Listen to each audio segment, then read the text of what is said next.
Hello everyone, welcome to my civil engineering YouTube channel. Please subscribe to this channel and hit the bell icon to get notified when I post my new videos.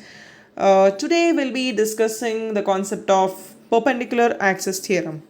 So basically I have considered a elementary structure and also the overall irregular structure.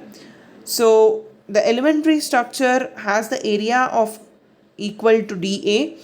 So this overall structure along with the elementary structure is considered to be at the space, and then the perpendicular distance of the centroid of the elementary strip with reference to y axis is considered to be as p, and the perpendicular distance with reference to x axis is considered to be as q, and with reference to z is considered to be as r.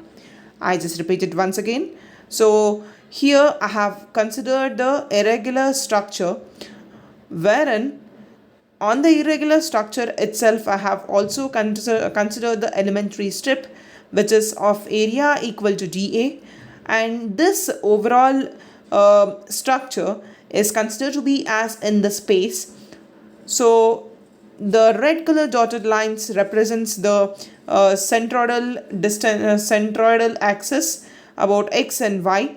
So here this overall structure is considered to be as a space structure.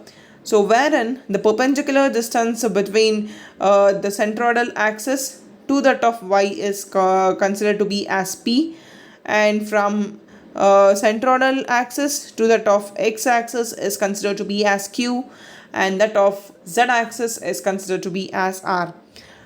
So the statement of perpendicular axis theorem goes on as the moment of inertia of an area about an axis perpendicular to its plane at any point is equal to sum of moments of inertia about any two mutually perpendicular axes through the same point in the plane of the area.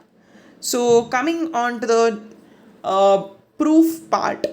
So here, before determining the moment of inertia of the overall structure, I will determine what is the moment of inertia for the elementary strip first. So I have just considered the moment of inertia of the elementary strip about the z-axis.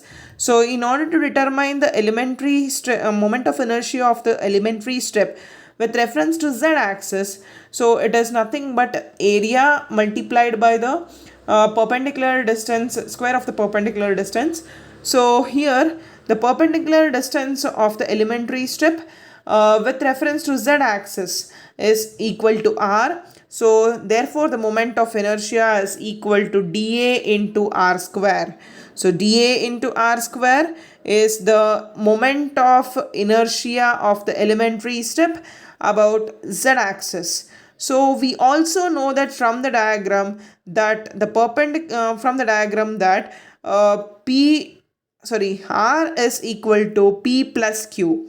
So r is equal to p plus q. So therefore r square can be taken as p square plus q square.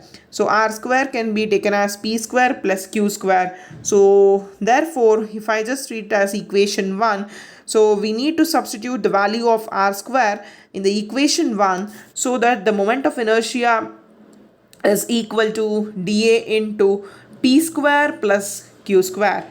So this is the moment of inertia for the elementary strip about z-axis. So if I want to find out the moment of inertia for the overall structure as a whole, so I need to take the moment of inertia, I need to consider the moment of inertia of the elementary strip, so that I need to integrate that part so that I'll get the moment of inertia for the overall structure about z-axis. So therefore integrating the moment of inertia of z-axis of the elementary strip, so I'll get as integration of dA times of p square plus q square.